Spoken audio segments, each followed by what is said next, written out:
Tuhan tolongi kami mengerti isi hati-Mu siang hari ini. Bicara kepada kami, bicara kepada manusia roh kami sehingga kami tahu apa yang menjadi kehendak Tuhan. Jangan biarkan kami menjadi bodoh, tapi kami mengerti apa yang jadi kehendak Tuhan buat kehidupan setiap kami. Sehingga di tengah berbagai macam keadaan yang terus berubah, kami akan tinggal tetap dan tidak tergoyahkan. Karena kami ada di dalam Engkau dan kami kenal siapa Tuhan yang kami sembah. Bicara kepada kami semua pagi hari ini Tuhan, di dalam nama Tuhan Yesus. Amin, amin. Silakan duduk. Terima kasih Pastor Iman dan Pastor Alfred kesempatan melayani pagi hari ini. Kita buka sebentar ya, 1 Timotius 4 ayat 7 dan 8. 1 Timotius 4 ayat 7 dan 8. 1 Timotius, surat Rasul Paulus kepada Timotius, pasal 4 ayat 7 dan 8. Tetapi jauhilah tahayul dan dongeng nenek-nenek tua, latihlah dirimu beribadah. Latihan badani terbatas gunanya, tetapi ibadah itu berguna dalam segala hal. Karena mengandung janji, baik untuk hidup ini maupun untuk hidup yang akan datang. Ada yang suka olahraga di sini? Apapun? Badminton, basket, pingpong, bowling, golf. Golf? Enggak ya? Oke. Belum ya, belum. Oke. Futsal, ada yang main futsal? Oke. Yang lain apa ya? Renang? Hah? Oke. Berapa, kalau kamu ditanya jogging ada juga, lari, maraton? Oke. Berapa jam lari seminggu? Hah? Satu bulan terakhir kira-kira berapa frekuensi larinya per minggu? Berapa kilometer atau berapa jam? 1 kilo.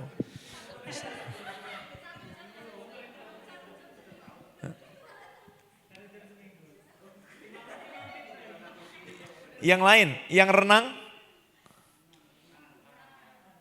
yang futsal, berapa kali main futsal seminggu?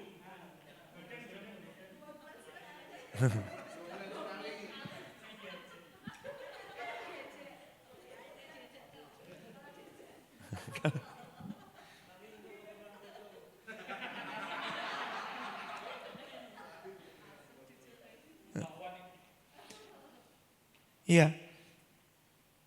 Saya ingat satu teman saya dulu di interview kerja dan ditanya, apa hobimu? Gitu ya. Oh saya traveling Pak. Oh ya? Kamu pergi kemana aja? Gitu. Terakhir, mungkin 9 bulan yang lalu Pak. Itu bukan hobi traveling. Hobi traveling itu 3 hari yang lalu, weekend lalu kamu baru pergi gitu. 9 bulan yang lalu gitu. Saya nggak hobi traveling aja baru pergi terus gitu ya. Gitu. Hobi traveling kok terakhir pergi 9 bulan yang lalu gitu. Gitu. Nah, ayat ini saya suka. Kenapa? Dia bilang gini, latihlah dirimu beribadah. Judul khotbah saya siang ini, like a pro, seperti seorang profesional. Jadi beberapa waktu yang lalu saya ikut nungguin coach basket salah satu tim IBL. Anak Tuhan, cinta Tuhan, dia rindu membagikan hidupnya di lapangan basket karena dulu dia dimuridkan, dia ketemu Tuhan juga katanya dia dimuridkan sebagai pemain basket. Dulu dia pemain IBL, Anda bisa cari namanya, dia pelatih tim PON Putri Papua yang dapat medali emas di PON terakhir di Papua kemarin. Gitu ya. Ngobrol, kami udah beberapa kali ngobrol, setiap ngobrol 4 jam, 5 jam karena dia rindu. Ada teman berbagi, sharing gitu semuanya. Saya tungguin latihannya. Ada yang bisa main basket di sini? Tanya lagi. Gitu ya. Bisa ya, saya juga bisa dulu. Apa yang membedakan orang bisa main basket dengan atlet basket? Latihan. Gimana dia latihan? Pagi 2 jam nge-gym. Megang bola basket belum. Sore latihannya apa? Pemanasan lari-lari. Saya lihat tuh lari-lari gini. Ada bola kan? Ini nengok kanan kiri, lari lagi. Nengok kanan kiri, dribble. Gitu aja. Berapa? 2 jam.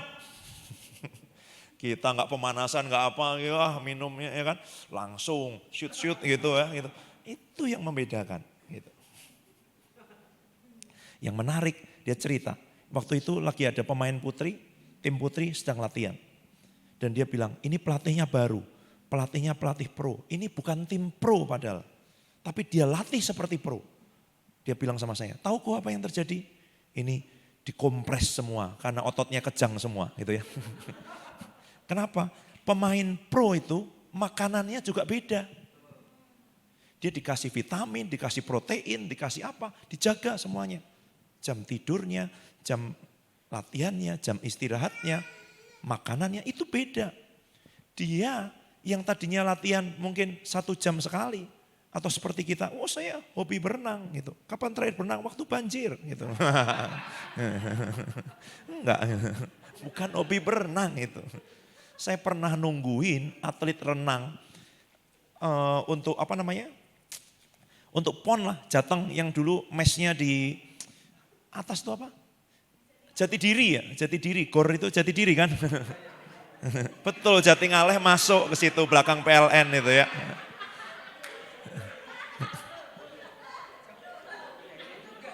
Teman saya bikin skripsi tentang motivasi berprestasi atlet renang di Peladda, Jawa Tengah. Apa yang dilakukan mereka? Pagi matahari belum terbit, sudah direndam di kolam renang. Berapa jam? 2 jam, 3 jam, betul. Di situ berendam dulu, nanti pulang balik. Sore kami datang lagi wawancara, jam 3, sudah di kolam lagi sampai jam 6. Nah, kita mandi aja sehari 2 kali males-malesan ya kan. Gimana mau jadi atlet gitu. Dia direndam gitu. Dingin, panas, ya kan, hujan, enggak, lagi males, di WA ke pacarnya enggak dijawab, apapun yang terjadi dia direndam di situ. Orang ketiga yang saya temui, kakak tingkat saya waktu di sekolah Alkitab, dulu atlet voli profesional. Dia cerita bagaimana dia kalau tidur disuruh pegang bola voli sama coachnya. Supaya kamu lengket, akrab sama bola voli ini. Jadi bola voli ini jadi bagian hidupmu. Dia tidur aja pegang bola voli, dia cerita gini. Itu pemain profesional. Gitu. Nah, kata yang dipakai di sini, latihlah dirimu beribadah. Itu bahasa Yunaninya gymnaso. Latihlah dirimu beribadah menyembah Tuhan, punya takut akan Tuhan, menyembah Tuhan, punya hubungan pribadi dengan Tuhan. Like a pro. Apa pro? Dia nggak ada. Lagi males coach. Nggak ada, kamu pemain pro. 2 jam pagi nge-gym, 2 jam sore latihan di situ di lapangan ditungguin sama coachnya. Nggak ada ngomong perasaan, nggak ada ngomong sakit perut, nggak ada. Lu di situ, pokoknya 4 jam sehari. Pagi 2 jam, sore 2 jam. Dia ngomong gini, kamu harus tahu berapa jam. Kalau tim juara itu latihannya 3 jam, kamu latihan 3 jam, nggak mungkin kamu menang sama dia. Gitu. Jadi kamu harus latihan lebih dari dia. Gitu. Like a pro. Gymnaso itu berlatih, gitu ya. Dulu latihannya olimpiade zaman dulu seperti cuman pakai kain tipis saja, gitu ya, untuk menutupi bagian bawah nih. Mau berlatih untuk ikut olimpiade, bayangkan. Dia bukan lomba tarkam antar kampung gitu ya. Yang lebih banyak berantemnya daripada mainnya gitu ya. Bukan, olimpiade guys, olimpiade gitu ya. Olimpiade itu ikut lomba RT dulu, menang kecamatan, nanti menang tingkat kota, kota provinsi, provinsi nasional, nasional ke regional Asia Tenggara misalnya dengan gitu, baru nanti ikut yang lebih.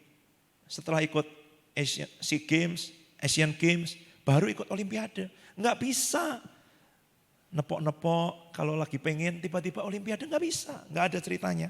Ini persiapan jadi atlet olimpiade. Kata yang dipakai Paulus untuk latihlah dirimu beribadah. Latihanlah seperti atlet profesional. Nah kita ini atlet profesional atau hobi-hobi aja. Gitu. Dengan Tuhan itu loh, kayak atlet profesional. Latihannya kapan? Every day. Ada jam khususnya, nggak bisa tergantung perasaan. Nggak bisa kalau ada waktu luang. Nyembah Tuhan, belajar firman. Itu prioritas hidupnya atlet profesional. Hidupnya ya dari situ. Dia tahu kalau dia tidak latihan, dia tidak akan bertanding. Dia tahu kalau dia tidak latihan, dia tidak akan jadi apa-apa dalam hidupnya. Karena hidupnya akan tergantung pada latihannya. Gitu. Itu yang menentukan.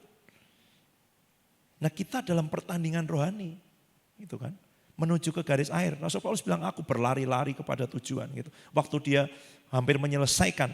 Gini, coba perhatikan ini. Waktu Paulus nulis ini, aku telah mengakhiri pertandingan dengan baik. Itu belum mati loh. Kita sekarang kan kalau berita duka cita, aku telah mengakhiri pertandingan dengan baik kan gitu. Bukan, dia belum mati sudah nulis itu loh. Berarti dia tahu goal yang Tuhan tetapkan buat hidupnya dan itu sudah dicapai sebelum meninggal. Gitu. Jadi kita ngerti gak apa tujuan Tuhan buat hidup kita masing-masing. Dan ada bagian kita untuk berlatih, untuk mengejar. Dia bilang apa? Gambarannya atlet semua. Aku bukan petinju yang sembarangan memukul, itu ya. Setelah aku jangan sampai itu ya. Nanti setelah aku memberitakan Injil pada orang lain, aku sendiri juga ditolak. Karena itu aku melatih tubuhku sedemikian rupa, dia bilang gitu. Aku menguasai diriku. Aku memberikan disiplin-disiplin, latihan-latihan. Dan itu berarti sesuatu yang konsisten, terus menerus gitu. Saya ngasih gambaran gini, ada yang mau jadi atlet angkat berat, gitu. Tiba-tiba dia bisa jadi lifter gitu ya, mengangkat beban 120 kilo. Percayalah, kalau toh kamu siap gitu ya, tiba-tiba diberi 120 kilo patah pasti, ya kan? Gitu. Iya dong, beban itu diberikan kepadamu. Coba perhatikan ini, kemuliaan itu ada bobotnya, ya. Cara nggak usah buka ayatnya, nanti cari sendiri. Anak muda ya kan, Google ada kok buat apa.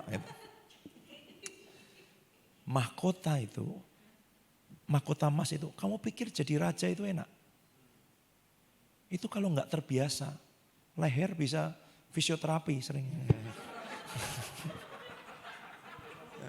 Iya, tahu waktu Daud merebut mahkota dari musuhnya, 1 talenta emas, berapa itu?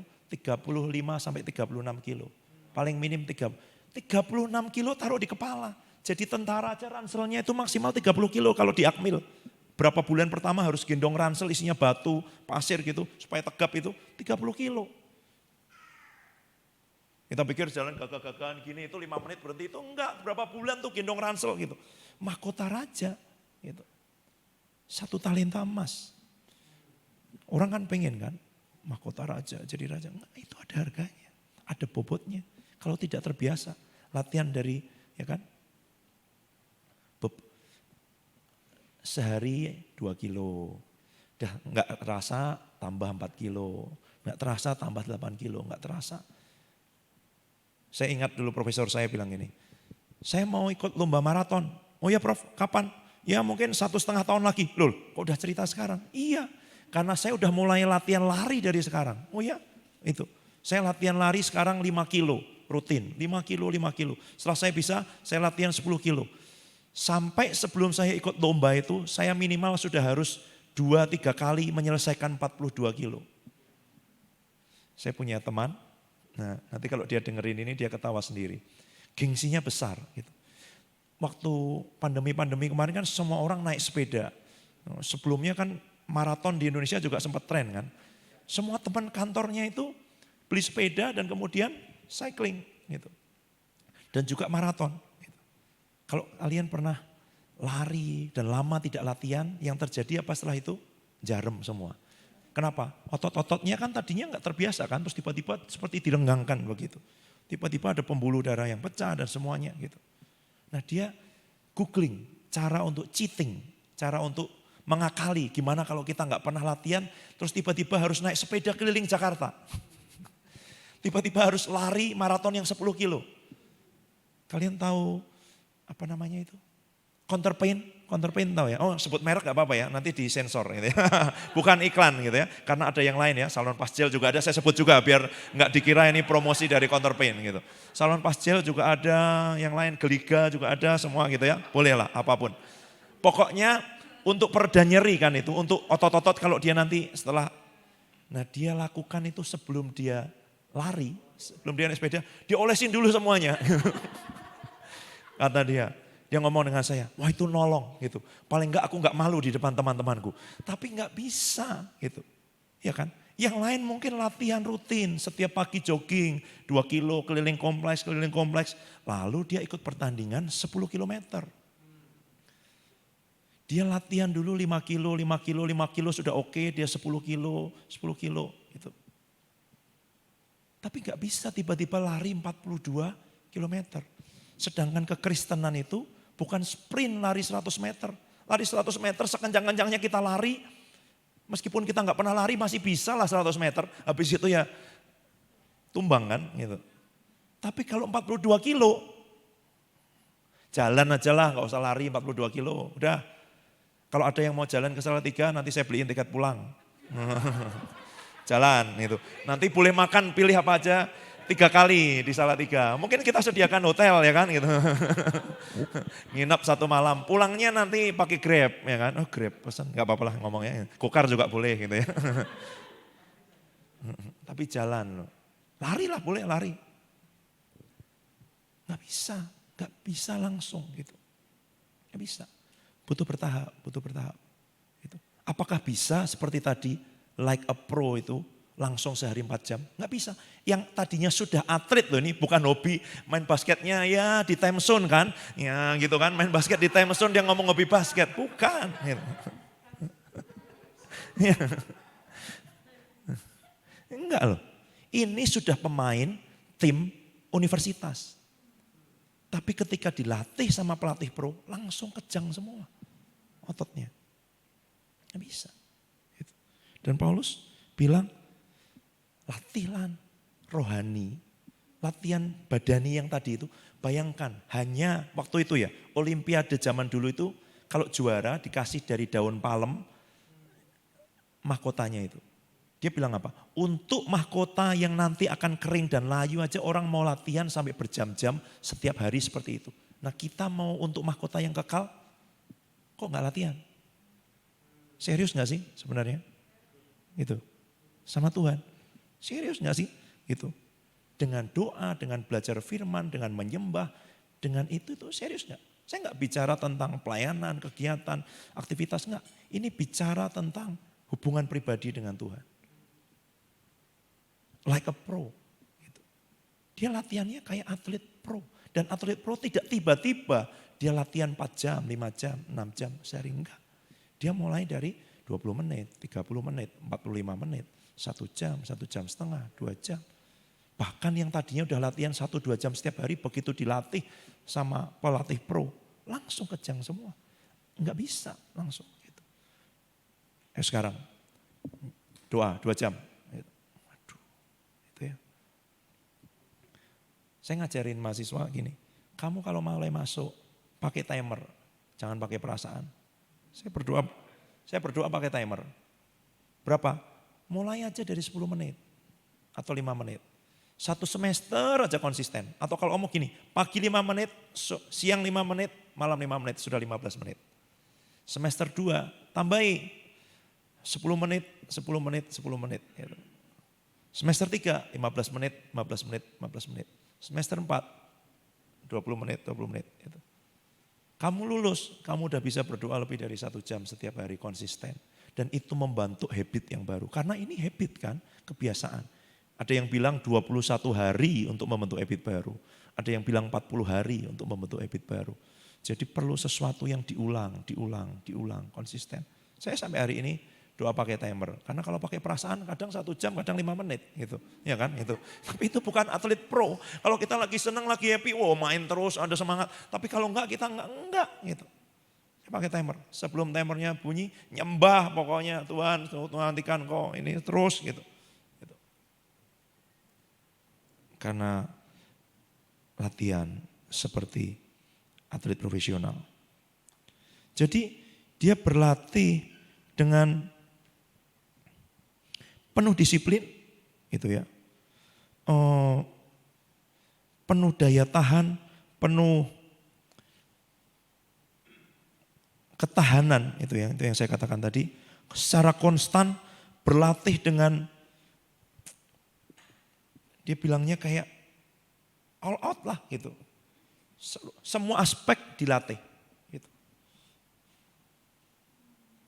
Dan dia akan mendapat keahliannya melalui latihan. Gitu. Nah, ini apa sih? Saya kalau mau cari ayatnya saya harus cari nanti. Tapi ada ayat di Mazmur bilang begini. Saya ngomong, daging kita mau nggak untuk nyembah Tuhan? Enggak, roh kita mau. Daging kita ini nggak mau. Percayalah. Jiwa kita juga nggak mau. Daging kita ini nggak mau. Karena itu apa yang dilakukan? Paksa. Keheningan itu menakutkan. Cerita. Benny Hinn waktu masih muda, satu hamba Tuhan, ya masih ada sampai sekarang Tuhan pakai dengan pelayanan kesembuhan dan semuanya.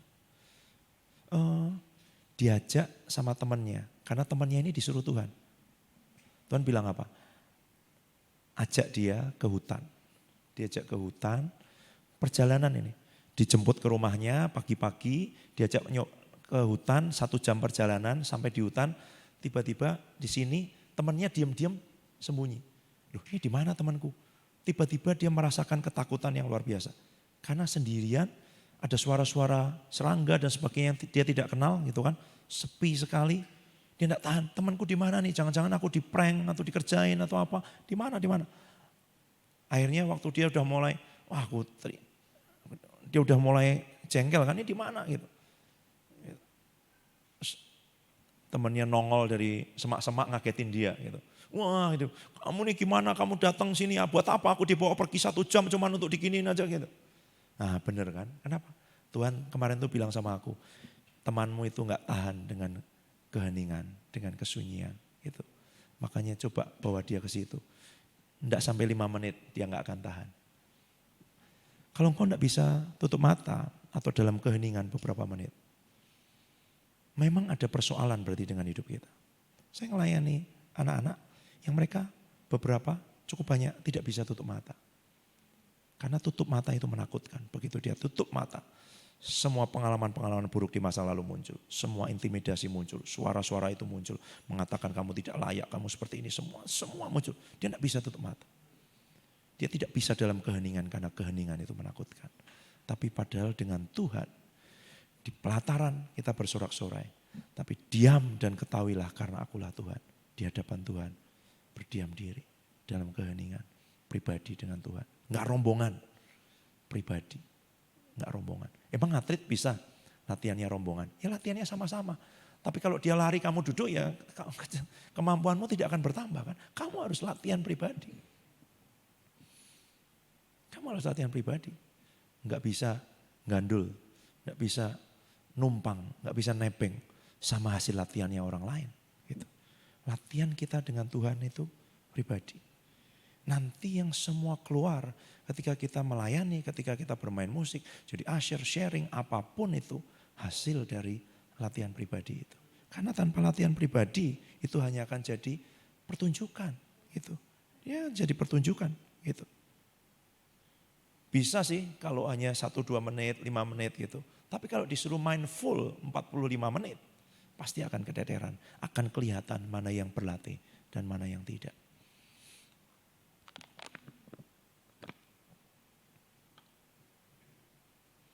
Like a pro. Saya sampai jam berapa ya?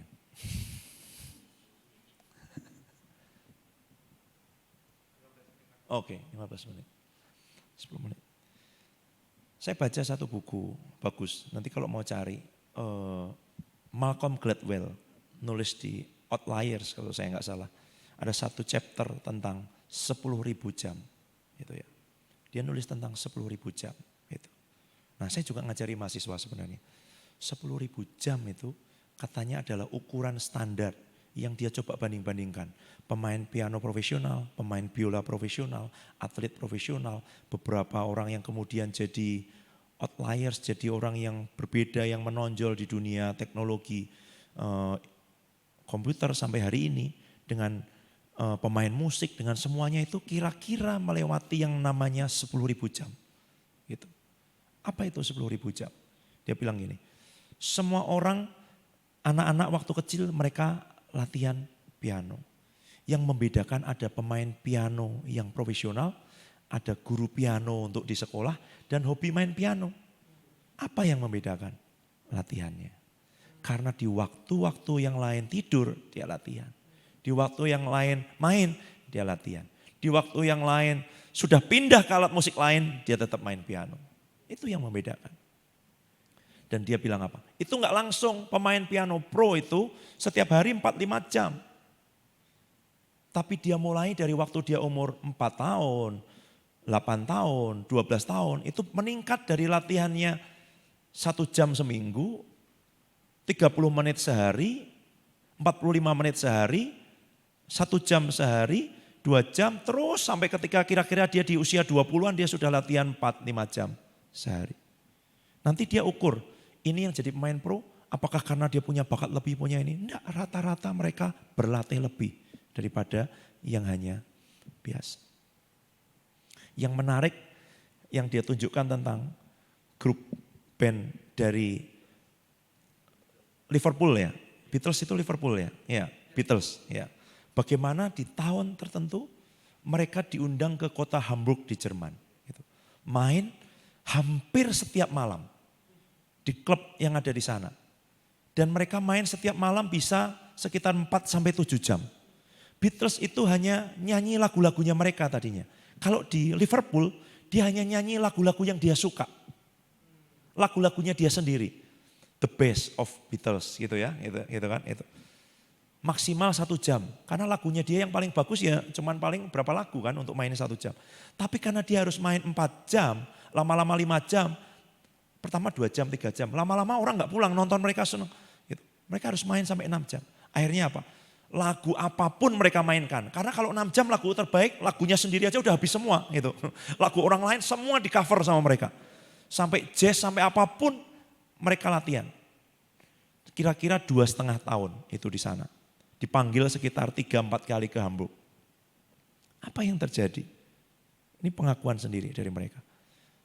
Dulu kami hanya memainkan lagu tertentu, sekarang kami tahu banyak lagu. Dulu kami hanya memainkan jenis musik tertentu, sekarang kami belajar bahkan termasuk jazz dan yang lainnya. Dulu skill kami biasa-biasa, tapi setelah 2,5 tahun dalam beberapa kali di Hamburg ini, meningkatnya luar biasa. Dulu kami tidak punya daya tahan, ini yang paling penting. Sekarang kami punya daya tahan untuk bisa main dalam waktu lama. Gitu. Skill terasah, kemampuan, wawasan diperluas, gitu ya, jenis musiknya. Kemudian daya tahan, itu juga meningkat dengan cepat dalam waktu seperti itu. Dia juga cerita yang lain. Beberapa orang di Amerika yang kemudian menjadi orang-orang yang penting lah di Silicon Valley, gitu ya. Gitu. Nah, salah satunya saya lupa beberapa nama yang dia sebut di situ. Tapi yang menarik begini, waktu itu komputer masih segede ruangan gitu ya, dia bilang gitu. Komputer itu bukan sebesar tab atau laptop ataupun PC, bukan. Sebesar mungkin setengah ruangan ini gitu ya. Dan itu hanya bisa diakses di universitas. Gitu. Semua orang ngantri karena semua sedang pengen belajar komputer.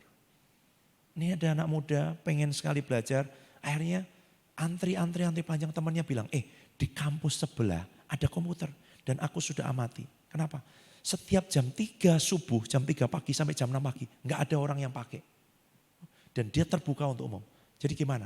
Oke, kita jam 3 sampai jam 6 ke situ belajar. Jadi bertahun-tahun setiap jam 3 pagi sampai jam 6 pagi, dia belajar komputer di kampus lain, bukan di kampusnya dia sendiri. Karena sudah dilihat bahwa nggak ada. Dan tiba-tiba, bukan tiba-tiba, setelah bertahun-tahun setiap pagi jam 3 sampai jam 6, jam 3 sampai jam 6. Waktu orang lain baru mulai belajar, dia sudah menemukan banyak hal yang lain. Apa yang membedakan? Ada konsistensi, ada waktu. Firman Tuhan bilang begini, pergunakanlah waktu yang ada, hari-hari ini jahat. Itu bukan begitu sebenarnya. Tebus waktu yang ada. Bayar harganya, gitu loh. Gitu. Pergunakan, bukan pergunakanlah. Redeem, King James bilang begitu. Tapi bahasa aslinya bilang bayar. Jadi dia harus dibayar, gitu. Kalau dibayar dengan apa? Ya dengan ketekunan, dengan kesetiaan, dengan konsistensi, dengan itu semua. Tinggal kita pakai untuk apa. Dan apa yang membedakan? Yang membedakan adalah waktu latihannya, jam terbangnya. Dia bilang begitu. Nanti ada contoh-contoh lain sama seperti itu. Gitu ya. Kapan seorang bisa menjadi pilot dan tidak menjadi co-pilot gitu. Waktu jam terbangnya mencapai jam tertentu. Dia bilang 10.000 jam. Coba kita berhitung sebentar. 10.000 ya. 10.000 jam. Kalau kita latihan 4 jam setiap hari. Berarti butuh 2.500 hari. Kita bagi 365. 6,8, 7 tahun. Itu kalau latihannya 4 jam setiap hari. Gitu. 7 tahun. Saya bilang dengan mahasiswa biasanya, kalian cuma punya waktu 4 tahun di sini untuk latihan. Kalau cuma ikut yang wajib di sekolah itu doa pagi aja, pagi. Gitu. Doa siang ada option. Doa malam, shift, tengah malam, itu juga pilihan. Tergantung kerinduan. Hanya mahasiswa semester 1 dan 2 yang wajib untuk ikut siang. Supaya mereka latihan dulu. Setelah itu tergantung kerinduanmu. Tapi kalau kamu cuma latihan 2 jam, berarti kamu butuh 14 tahun untuk jadi pro. Untuk mencapai 10.000 jam. Untuk punya skill, punya pelatihan minimal yang dibutuhkan. Untuk mencapai level itu. Gitu. Pilihannya ada di kita. Gitu. Berapa waktu yang mau kita bayar setiap hari untuk nyembah Tuhan, punya hubungan pribadi dengan Dia, punya kedalaman, punya keintiman, punya waktu yang khusus dikhususkan. Dia bilang 2 jam nge-gym, 2 jam di lapangan, 2 jam nge-gym, 2 jam di lapangan. Mau hujan, mau apa, mau pacarmu ngambek, mau WA-mu gak dijawab, cuman di-read gak dibalas gitu ya. Gitu. Tetap kamu latihan di situ 4 jam setiap hari. Gak ada ngambek, gak ada apa. Latihan. Apapun perasaanmu, apapun keadaanmu, latihan. Karena itu pro. Hanya untuk sesuatu yang sementara. Paulus bilang apa? Latihan badani terbatas. Ada gunanya enggak sih? Ada, tapi terbatas. Ini kalau kita latihan rohani, latihan nyembah Tuhan, punya takut akan Tuhan. Gitu. Kata yang dipakai itu punya kekaguman akan Tuhan. Saya buka lagi.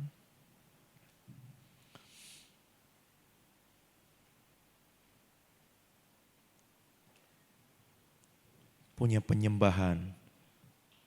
Punya secara pribadi kamu tahu, kamu kenal siapa yang kamu sembah.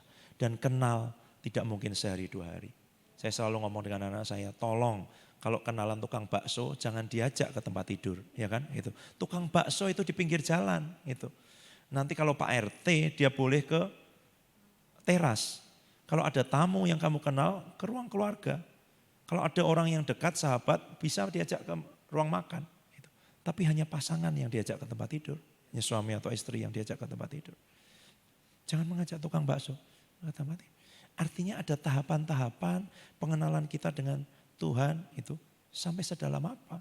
Gitu loh. Kalau datangnya ketemu-ketemu mungkin kita dianggap sama Tuhan tukang bakso gak pernah diajak masuk.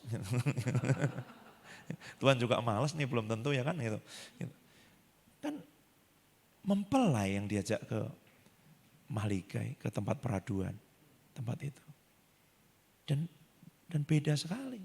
Gitu. Tingkat kedekatan, tingkat hubungan, trust, rasa percaya. Trust tidak dibangun dengan pengetahuan.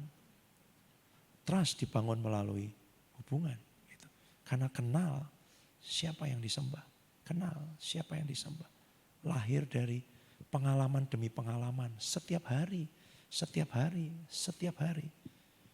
Dan nanti akan menentukan kalau hal kecil dan sederhana kita tidak kenal dan tidak mengalami, kita nggak tanya, nggak dengar dari Tuhan.